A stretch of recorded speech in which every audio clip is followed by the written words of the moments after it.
cheio da sua palavra, cheio de unção para libertar as vidas que você encontrar, em nome de Jesus. Que toda vida que se encontrar contigo, que possa ser alcançada por ti, que Jesus possa transformar essas vidas também, em nome de Jesus.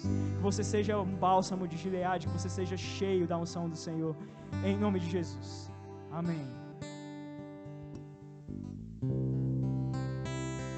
Boa noite, irmãos. Saúdo todos vocês com a graça e a paz de Cristo. Amém? Que alegria estar com vocês aqui nessa noite para partilhar mais uma vez da palavra de Deus e dando continuidade à nossa série em Colossenses, pensando sobre a centralidade de Cristo. Se os irmãos lembram, nós paramos na última reflexão no capítulo 3, versículo 17. E hoje, então, se o Senhor nos permitir, vamos finalizar o capítulo 3 e entrar no capítulo 4. Então, abra a sua Bíblia aí, Colossenses capítulo 3, versículo 18 até o 4:1.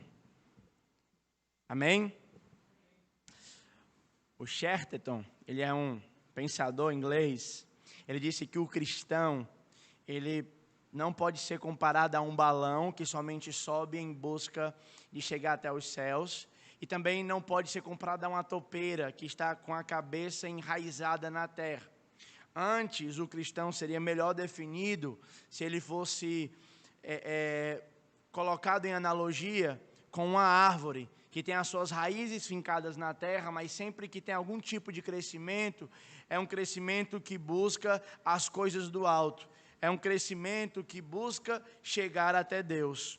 E eu quero então olhar com os irmãos nessa noite, como esse conhecimento de Deus, ele foi revelado para nós através de Cristo Jesus, o Senhor. E a sublimidade, a preciosidade do conhecimento da pessoa e da obra de Cristo, ela deve ter impactos profundos em nossa vida. Portanto, eu denominei a nossa reflexão de a centralidade de Cristo de segunda a sexta-feira. Nós vamos fazer a leitura do texto. Eu vou recapitular, que os irmãos não lembraram, pediram para me recapitular. Alguns irmãos me pediram, então vou dar uma breve recapitulada no que a gente já viu até aqui e tentar construir, então, o resto da nossa reflexão. Amém? Vamos fazer a leitura do texto. Colossenses capítulo 3, versículo 18 em diante. Esposas, sejam submissas ao próprio marido, como convém ao Senhor. Amém. Maridos, amai as vossas esposas e não a tratei com amargura. Amém, também, né? Glória. Filhos, obedecei em tudo aos vossos pais, porque fazê-lo é grato diante de Deus. Pais, não irritem os vossos filhos para que eles não fiquem desanimados. Servos, obedeçam em tudo ao vosso Senhor, segundo a carne, não servindo apenas sobre a vigilância, visando tão somente agradar a homens, mas em singeleza de coração, temendo ao Senhor. Tudo quanto fizerdes, fazei de todo o coração, como para o Senhor e não para homens, cientes de que recebereis do Senhor a recompensa da herança. A Cristo, o Senhor, é que vocês estão servindo. Pois aquele que faz injustiça receberá em troco a injustiça feita, e nisto não há acepção de pessoas. Senhores, tratai os servos com justiça e com equidade, certo de que também vos tendes um Senhor nos céus. Amém. Vamos ao Senhor em oração, pedir o auxílio do Espírito de Deus. Senhor, nós te louvamos pela tua palavra, que foi aberta e lida. Pedimos que o Senhor nos dê graça, a mim, enquanto exponho o texto, aos meus irmãos, enquanto recebem, reflete. Senhor, que eu peço que o Senhor possa iluminar o conhecimento dos meus irmãos e ser gracioso conosco, Pai, para que a gente possa trazer Cristo para o centro da nossa vida. E a partir dessa centralidade, Pai, a nossa vida seja impactada, não somente aos domingos ou aos finais de semana, mas em toda a extensão da nossa vida, enquanto respirarmos, Senhor Deus, enquanto vivermos, seja neste recinto que nós atribuímos o nome de templo, seja no nosso ambiente de trabalho, no nosso lar, em todas as esferas da nossa vida. Para isso nós somos dependentes do Teu Espírito. Guia-nos pela Tua palavra. Em nome de Jesus. Amém.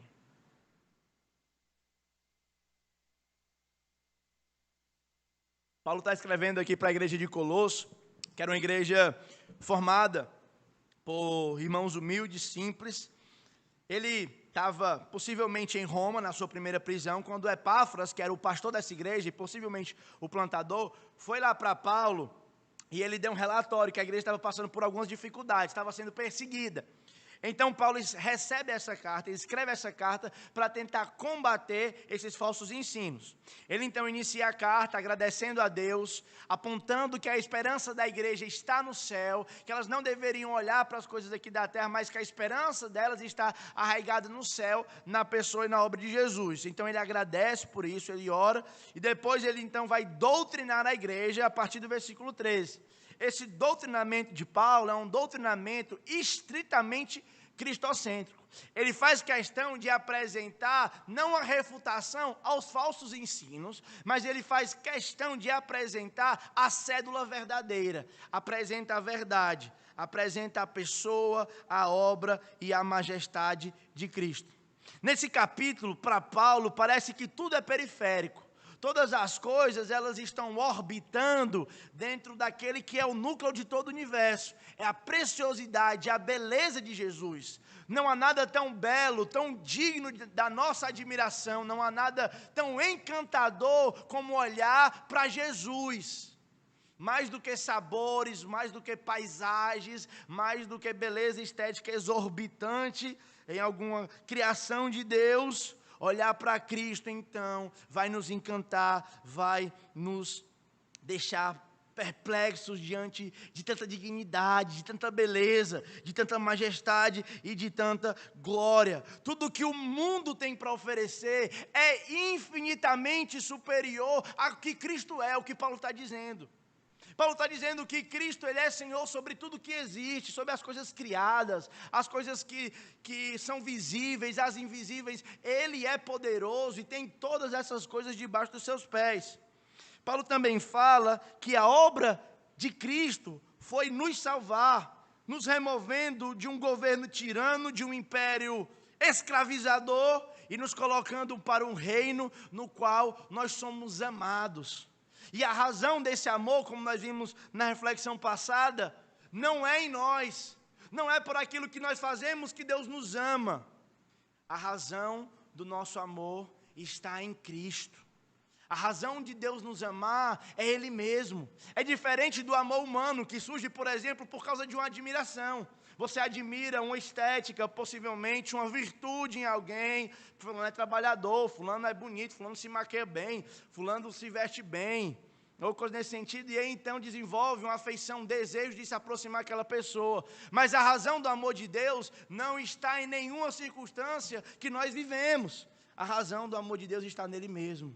Por isso, então, que as cordas do amor de Deus, o oceano da graça, esse ambiente do amor de Deus, debaixo da asa de Deus, é um ambiente seguro. Não é um ambiente de constância, irmãos, é um ambiente de segurança, porque debaixo das asas de Deus, nós estamos seguros, porque Deus nos ama. Lembra daquela poesia de Paulo lá em Romanos? O que pode separar do amor de Deus? Será que na tribulação você ainda é amado?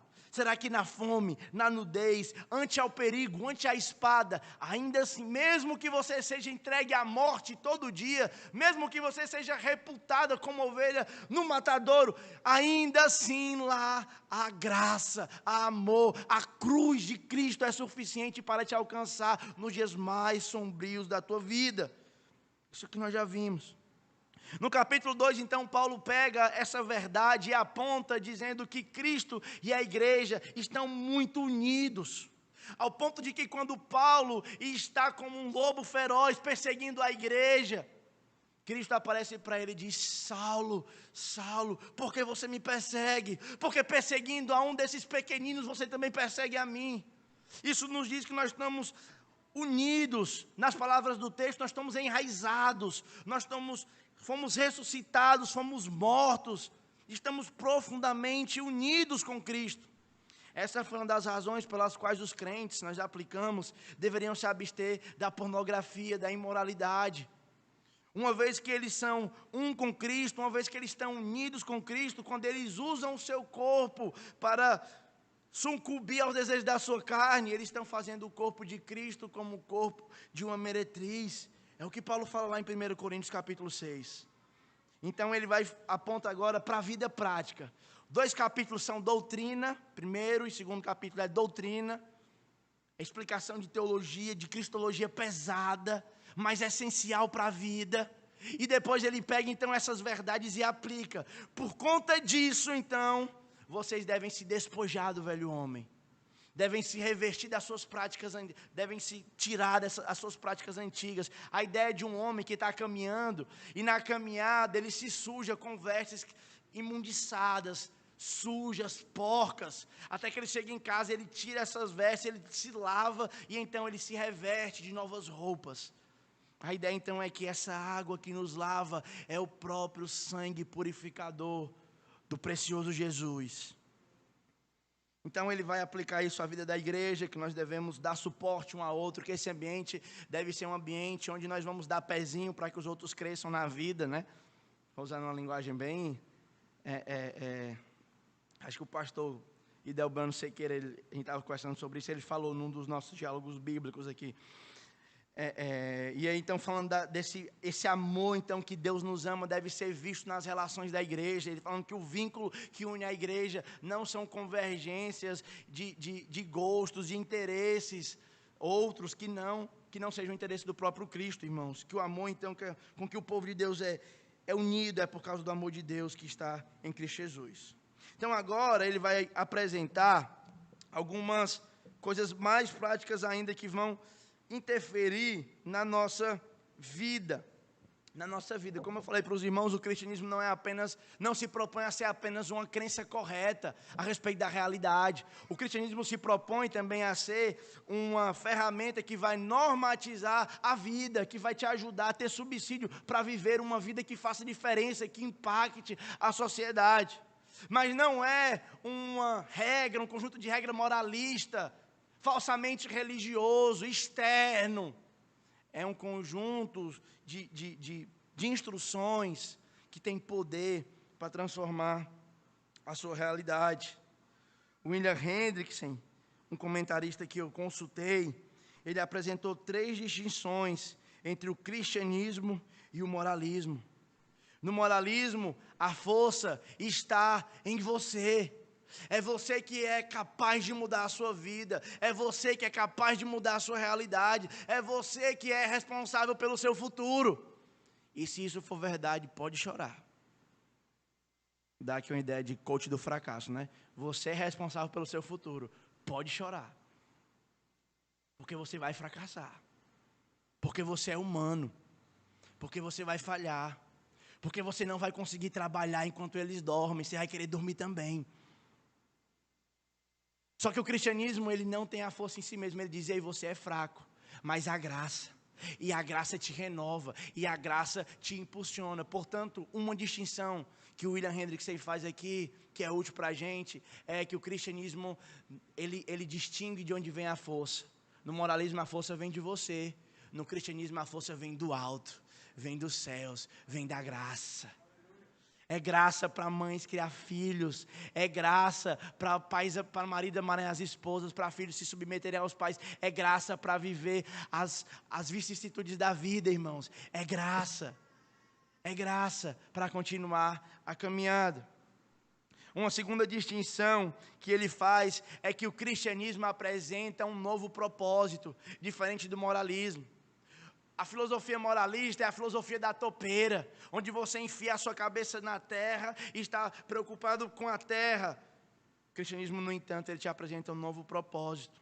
E o propósito que o cristianismo apresenta é que todas as coisas devem ser feitas para o engrandecimento daquele que é único de ser engrandecido, a saber seu nome, Jesus Cristo, o Senhor. Por fim, ele diz então que o cristianismo oferecia um único padrão de conduta que glorifica a Deus por parte dos grupos que nós vamos olhar aqui no texto. Então, feita essa recapitulação e essa parte introdutória, olhemos então para o verso 18. Assunto tranquilo de falar, né? Submissão das esposas, amém? Eu quero de antemão iniciar aqui falando, iniciar falando duas coisas. Primeiro, que esse é o grande desafio de pregar um texto expositivamente. Se eu não estivesse pregando de forma expositiva, muito dificilmente eu iria expor esse texto aqui para a igreja. Então, mas eu fiquei tão tendencioso a pular, não, vou pular aqui e tal, mas o texto chegou, então vamos encará-lo, certo? Primeira coisa que eu quero dizer é que a submissão aqui não é um erro de tradução, tá bom, irmãos? A palavra é essa mesmo. Às vezes, né, não dá para fugir por essa tangente aí, tá bom? Essa porta aí está fechada, certo? E outra coisa que é importante ser dita é que essa submissão que Paulo está falando aqui não é uma submissão da mulher para todos os homens. Como se de algum nível, né, porque uma certa corrente, um tanto quanto fundamentalista, tem a ideia de, eu posso até ser impreciso na minha análise aqui, mas pelo menos falando pela praxe, não pelos documentos, né, eles têm a ideia de rebaixar então as mulheres como se todas elas fossem inferiores aos homens. Isso não tem nada a ver de inferioridade, não tem nada a ver de dignidade, de honra, é simplesmente uma distinção de funções. Como acontece em todo o corpo. Quando acontece, o meu braço tem funções diferentes da minha perna e coisas nesse sentido. Então, a palavra é submissa mesmo, e a segunda não é a todos os homens, é ao próprio marido, como convém dizer. Agora, o que é que Paulo está querendo dizer com essa ideia aqui de submissão? Primeiro, nós entendemos que pela antropologia bíblica, ou seja, um olhar de como Deus constituiu a humanidade, ele fez o homem com certas características psicológicas, emocionais e instintos que são diferentes das mulheres, né? Seja fisiológico, que tem essa distinção óbvia, né? Essa distinção não é uma distinção de valor. Diante de Deus, todos têm o mesmo valor, mas são funções diferentes.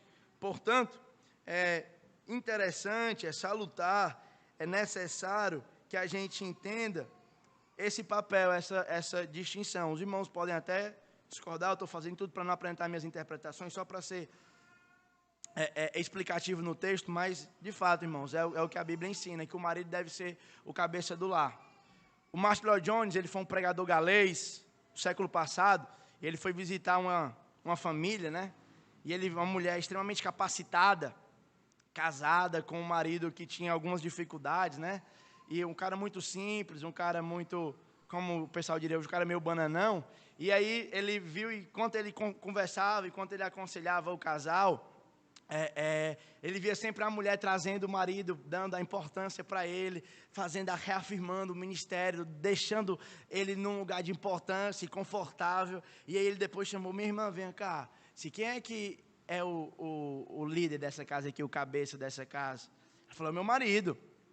Quem foi que disse isso? Foi eu que deixei, né? Então, isso é muito correto, minha irmã, porque aqui não é uma imposição, é um ato voluntário da esposa se colocar sobre a liderança do seu marido e confiar no plano de Deus. Agora, o ponto é que ela não faz isso por causa do marido. O ponto é que, à medida que ela se coloca nessa posição, ela faz isso não com o intuito de agradar o marido, ou agradar a sociedade, ou agradar o pastor, ou agradar a igreja. Ela faz isso com o intuito de agradar a Deus. Porque ela vai nas Escrituras e entende que é o plano de Deus, ela se submete ao marido por causa de Deus. E essa submissão, ela só pode ser requerida enquanto o marido estiver dentro do plano de Deus. Porque se você está numa situação em que o seu marido não é crente, né? Ou então, mesmo o crente está pedindo algumas coisas que não são de Deus, nós vemos o princípio que Pedro estabelece enquanto ele estava perante o Sinédrio: mais importa obedecer a Deus do que aos homens. Então, essa submissão é uma submissão no Senhor, é uma submissão em Deus, não no marido, não para si mesmo, para encontrar um lugar de segurança pessoal, como muitas vezes algumas mulheres afirmam, mas é para que ela busque, através disso, honrar e glorificar a Cristo. Amém? O segundo versículo, aqui o versículo 19, fala então dos maridos.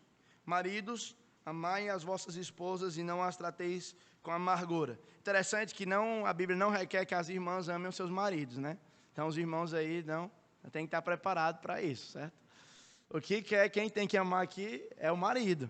Só que esse amor do marido não é um amor qualquer. É o amor de Cristo, irmãos. Isso é forte, é difícil, porque Cristo, ele ama de forma incondicional. A razão do amor de Cristo, como eu falava no início, está em quem? está na reafirmação da noiva. Cristo só ama a igreja quando a igreja honra Ele. Cristo só ama a igreja quando a igreja está vivendo situações favoráveis para a promoção da glória dele no mundo. Quando é que Cristo ama a igreja? Em todas as circunstâncias. Quando é que o marido deve amar a esposa? Em todas as circunstâncias. Porque a razão do meu amor para ela não está nela. Não está no quanto eu acho que ela me ajuda a crescer, não está no quanto eu acho que ela me compreende, não está em quanto eu acho que ela é uma auxiliadora idônea. A razão do meu amor por ela está em Cristo. Eu a amo não por ela ou não por mim, mas eu a amo porque eu quero agradar o meu Senhor. Eu quero fazer Jesus ser glorificado e honrado. E a forma, então, para que o texto apresenta isso através desse amor. Tradicionalmente, a igreja cristã tem encontrado 3 principais formas com as quais os maridos amam as esposas. Primeiro, que ele deve ser o sacerdote do lar, que ele deve conduzir a sua esposa para uma vida de piedade, porque é o que Cristo faz com a igreja. Ele está trabalhando para apresentar a igreja santa, justa, pura e imaculada. Portanto, nós, meus irmãos, precisamos conduzir as nossas esposas para perto da cruz. Precisamos, então, ajudá-las a honrar a Cristo. Precisamos ser os seus principais intercessores. Nós precisamos clamar, precisamos orar, precisamos ajudá-las a desenvolverem espiritualmente. Até para que a nossa própria oração seja ouvida. Segunda coisa é que sobre nós está a responsabilidade de ser o provedor do lar. Obviamente, isso pode acontecer circunstâncias em que, diante de tantas capotadas, né, que o mundo deu, não posso nem dizer voltas, porque um sábio popular falou que o mundo não dá volta, ele capota, não é? Então, diante de várias coisas que acontecem no mundo, pode ser que aconteça uma situação disso, e a gente precisa, então, lidar com caso particular. Se você está com dúvida do seu caso particular, pastor Manuel Gorge está pronto para lhe atender e lhe ajudar nesse seu problema, amém? Então, e a outra coisa, irmãos, é um certo tipo de segurança, né? Faz parte da gente tentar prover um ambiente de segurança emocional, segurança física para as nossas auxiliadoras idôneas. Foi o Senhor que declarou, não é bom que o homem esteja só. Então, eu acho que o Senhor, quando declarou isso, Ele olhou para o meu quarto, quando eu estava solteiro, e assim, rapaz, não é bom que o Mateus fique sozinho não, porque eu preciso dizer para ele uma auxiliadora que fosse idônea. Até engordei, né, fiquei mais esbelto, então... Assim, né? Isso do meu ponto de vista. É claro que os irmãos podem discordar. Mas não discorde, não. Então, e agora nós vamos falar dos filhos, tá bom? Cadê a Radasso, Levi? Estão acordados? Estão um pouquinho, né? Cansados? Foi agitado o dia. Mas olha só, o que é que vocês, crianças, o que é que Deus está falando aqui para vocês pela palavra? Deus está falando que nós, como filhos, devemos ser obedientes aos nossos pais. É um mandamento de Deus. Né? Então eu falei para os pequeninos, mas todos nós aqui somos filhos e devemos então buscar uma relação de honrar os nossos pais. Mais uma vez, veja, irmãos, que Paulo não é moralista, que o cristianismo não é um conjunto de preposições. Ele está falando, por quê? Obedeça a seu pai, não por causa do seu pai. Obedeça a seu pai porque isso é uma forma de você honrar Jesus. Obedeça a seu pai, tente ser um filho agradável para que você possa honrar o nome de Cristo através disso. Paulo, em outra de sua epístola, escrevendo aos Efésios, ele falou que esse é o primeiro mandamento com promessa. No Decálogo também, lembra disso, né? Honra o pai e a mãe. Nós devemos, irmãos, ser obedientes, não sermos respondões e entendermos que mesmo quando os nossos pais estiverem errados, nós precisamos de muita sabedoria para nos colocar sobre o jugo deles, porque eles fazem as coisas para nós com amor. Com amor. Talvez você tenha uma relação familiar difícil com o seu pai.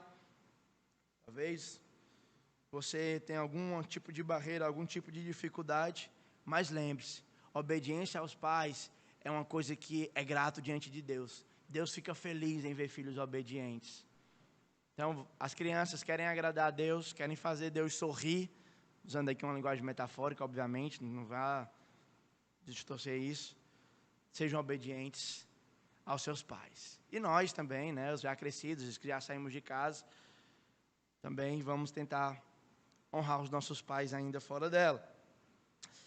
O próximo ponto, para mim, é muito difícil falar, porque eu ainda não sou pai. Então, eu vou me demorar muito pouco sobre ele. Pais, não irritem os vossos filhos, para que eles não fiquem desanimados. Eu tenho a meu favor a sabedoria bíblica, tenho a meu favor algumas experiências que eu vejo que é muito diferente de estar na própria realidade.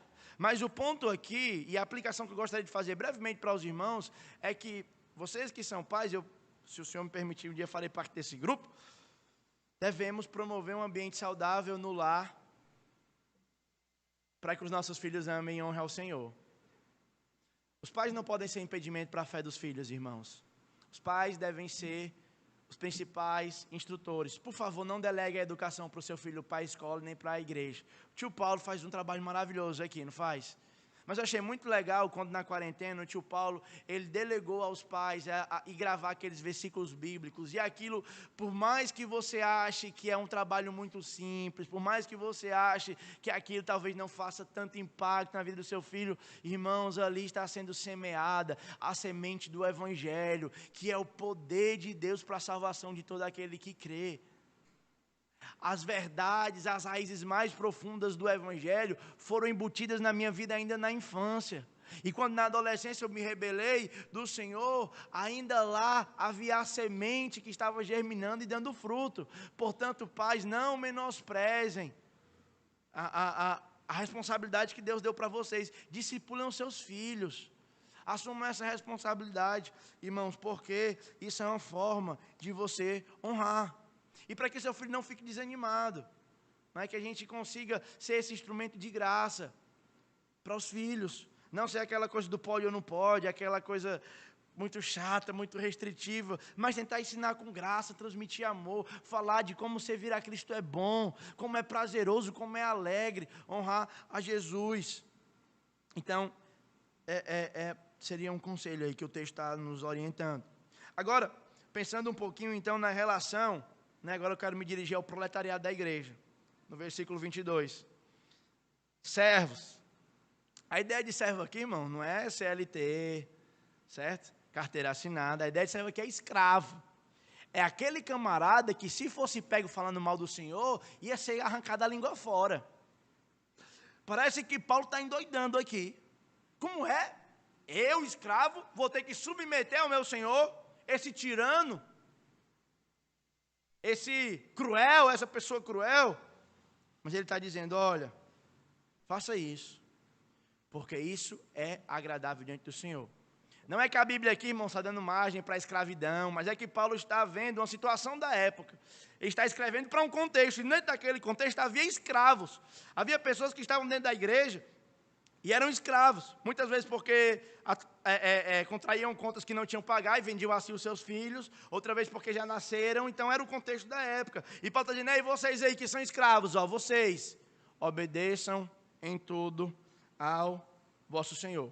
Meus irmãos, quem é o patrão de vocês? Proletariado da igreja, qual eu com muita alegria faço parte. Quem é o patrão de vocês? Quem é que vocês servem de segunda a sexta? Quem é que nós servimos de segunda a sexta? Na Idade Média, a igreja cristã atribuiu para si uma coisa muito prejudicial. A ideia de um trabalho secular e um trabalho religioso. Então, quem trabalha na segunda-feira, fazendo exegese de texto, preparando aula, lendo a Bíblia, orando, está fazendo trabalho santo.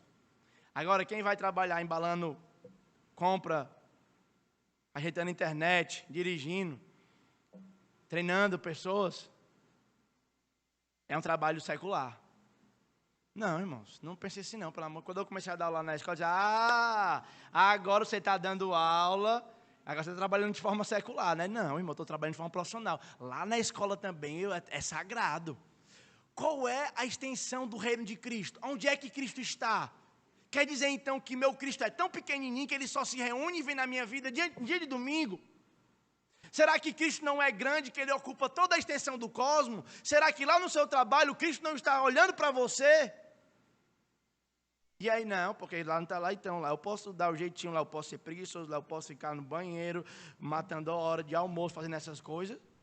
Porque não tem nada a ver uma coisa com a outra. Eu sou crente do dia de domingo, mas na semana não tem nada a ver.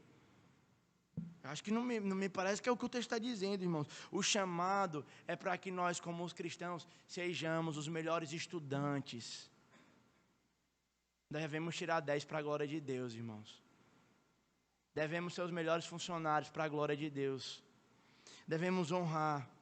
E veja, Paulo está falando que nós não estamos servindo aos nossos patrões. Na verdade, no final das contas, nós estamos servindo a Deus. E Ele está de olho em tudo. Ele diz, vocês escravos aí que estão querendo puxar o saco, não façam as coisas certas só quando o patrão está vendo, não. Faça as coisas quando ele não está vendo também. Porque quando ele não está vendo, Cristo, que é o teu patrão, na verdade, é quem está vendo. Então, faça as coisas para honrar Jesus. Nós, como brasileiros, temos muita dificuldade em relação a isso, irmãos. Sempre queremos dar jeitinho. Mas Paulo convida, sejam sinceros em seu coração. Tentem servir ao Senhor de vocês, não por causa dele. Quando vocês lembrarem da crueldade do Senhor, de vocês, do escravo que vai arrancar a orelha da sua esposa, do seu filho, do Senhor que vai arrancar a orelha da esposa do seu filho, não pague o mal com o mal. Lembra lá de Romanos? Quando alguém lhe pagar com o mal, como é que a gente faz para que o nome de Deus seja glorificado, para que Cristo seja expandido? Dá mal também? Vinga, eu vou me vingar. Ele podia ter feito com a minha família, não. Eu vou pegar ele, é assim? Não é, irmãos. Eu pago o mal com o bem. Isso aqui não é utopia, irmãos. Não é utopia porque a força não depende de você. Não acho que eu estou falando de uma realidade distante. Eu estou falando de uma realidade que vai ser gerada em você pela graça, pela força que Cristo provê para você através da cruz. Veja que a cruz não é somente para te salvar, uma salvação soteriológica, escatológica futura. A cruz pode te salvar de você hoje. A cruz pode mudar a sua realidade hoje. A cruz pode mudar a sua vida de segunda a sexta. A cruz de Cristo, ela tem uma estatura tão grande, e o sangue de Cristo vestido no madeiro é tão poderoso, que ele pode nos transformar na forma de andar no trânsito, de servir as pessoas de segunda a sexta. O Jesus que nós servimos não é um Jesusinho, irmãos. É Senhor do universo, que está sobre toda a extensão do cosmos. Portanto, tudo que vocês fizerem, façam de todo o coração como para o Senhor e não para os homens. Quem lembra lá de 1 Coríntios capítulo 15? Quando Paulo está falando sobre a ressurreição. Ele está apontando a ressurreição.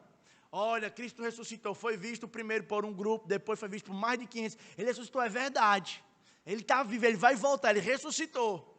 Aí lá no final ele diz, para que foi que Jesus ressuscitou? Para que o seu trabalho nele não seja vão. Porque tudo que você faz fazendo para Deus, não é vão. Teve um autor que eu estava lendo e ele disse assim, quando Lutero entendeu isso, se as coisas que eu faço aqui na terra têm implicações para a eternidade, a primeira coisa que ele fez foi plantar uma árvore. Plantou uma árvore. Porque tudo que eu faço tem implicações para a eternidade. Na doutrina cristã existe uma doutrina chamada doutrina da glorificação do corpo. O que é isso? Que quando nós ressuscitarmos glorificado, toda a corrupção do nosso corpo ela vai ter ido embora. Não é verdade? Por que foi que Jesus ressuscitou com as chagas e com as feridas? Porque foi a obra que ele veio fazer aqui na terra que vai marcar a eternidade dele. O trabalho de Jesus foi morrer no Calvário. O seu trabalho tem implicações eternas, irmãos.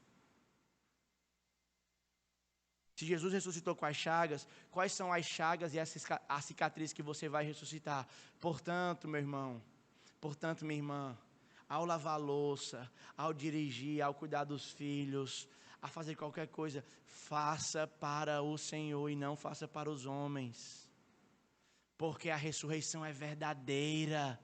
Porque a eternidade de fato vai valer a pena ir lá. Quando você entrar na mansão celestial, o Senhor Jesus vai dizer, servo bom e fiel, você serviu a mim.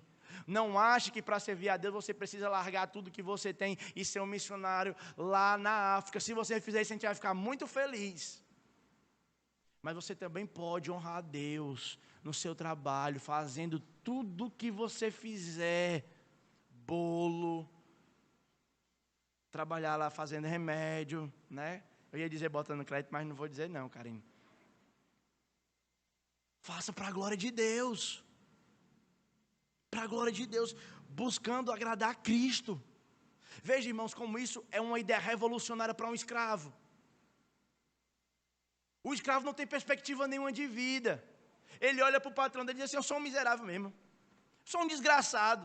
A minha vida está perdida. Aí Paulo diz, ei macho, teu patrão é Jesus. Olha a mentalidade que Paulo traz. Ele agora se entende como um ser digno, porque ele sabe que está servindo ao Rei dos Reis, ao Senhor dos Senhores, que não é tirano, que é um Senhor amoroso. E aí então agora, ele diz dos senhores, senhores, tratai o servo de vocês com justiça e com equidade, certo? De que vocês também têm um Senhor no céu. Né?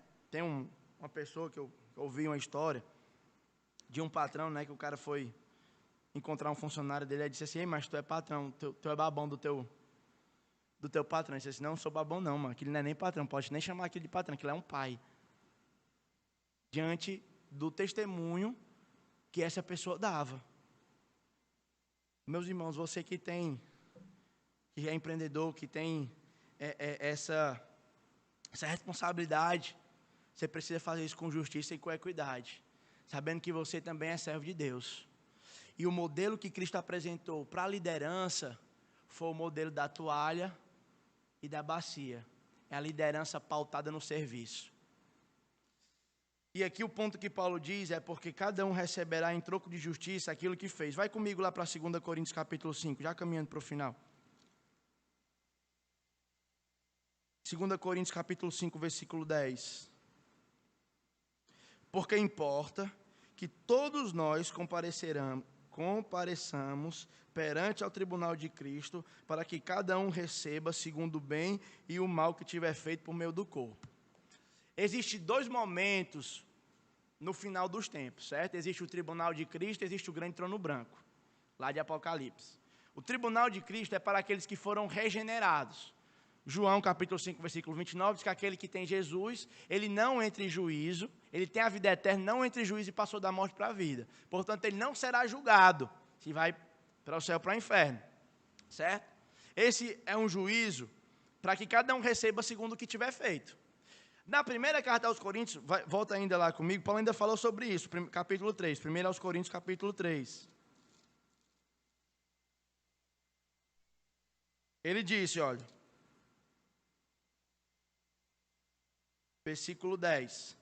Segundo a graça de Deus que me foi dada, lancei o fundamento como prudente construtor. E o outro que edifica, sobre ele edifica. Porém, cada um veja como edifica. Porque ninguém pode lançar o fundamento além do que foi posto, o qual é Jesus. Contudo, se alguém edificar sobre o fundamento, é ouro, prata e pedras preciosas, madeira, feno e palha. No último dia, aqui no versículo 13, ele está falando sobre o tribunal de Cristo, certo? Manifesta se tornará a obra de cada um, pois o dia vai demonstrar a obra de cada um, porque está sendo revelada pelo fogo, qual seja a obra de cada um, e o próprio fogo provará. Veja que não é um juízo de salvação, porque ele vai dizer, ó, se a obra de alguém, que alguém edificou, ela permanecer, ele vai receber galardão. Agora, se a obra se queimar, o camarada vai queimar também, ó, sofrerá ele dano, mas ele será salvo, todavia ele vai ser salvo através do fogo. Versículo 15. Aí, ó. Então, ele não é um julgamento de perda de salvação, não. É um julgamento pelas coisas que vocês fizeram. Deus deu coisas para vocês. Deus deu coisas para mim. Deu tempo, deu energia, deu dinheiro, deu dons. Ele vai cobrar os dons e os talentos que ele deu para a gente. E aí ele vai colocar no fogo. Se você utilizou os seus dons e foi de forma correta para a glória de Deus, com as intenções corretas, aí o que acontece? É ouro, prata e pedras preciosas. Agora, se foi palha, feno, se foi para si mesmo, se foi para autopromoção, se foi para a promoção da denominação de que seja, que não seja para a glória de Cristo, vai pegar fogo. Cada um vai receber, segundo a justiça, uma justiça que está tendo. O ponto aqui do texto, irmãos, é que Cristo é sublime. E dar só o domingo para Ele é pouco. Ele merece mais. Ele merece toda a sua vida. Ele merece tudo que você tem.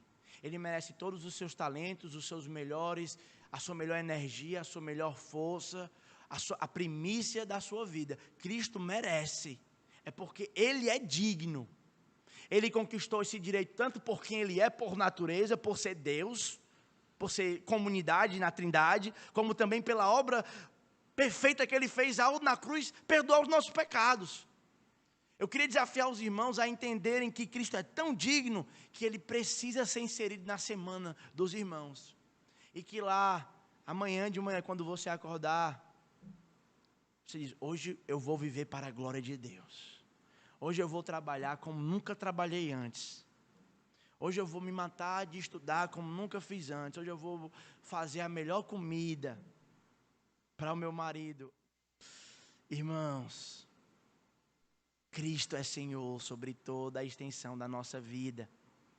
E Ele merece ser honrado. Amém? Vamos orar, pedir para que Deus nos dê graça. Eu queria não só orar, mas eu queria dar uma injeção de ânimo para você. Injeção, mas não é aquela injeção de ânimo assim, vá que você consegue, né? É de vá, você não vai conseguir, mas Deus vai te dar graça. Olhe para a cruz, quando você estiver cansado. Olhe para a cruz quando você achar que não vai dar, porque de fato não vai, se você olhar para si mesmo. Amém? Curve a sua cabeça e vamos orar.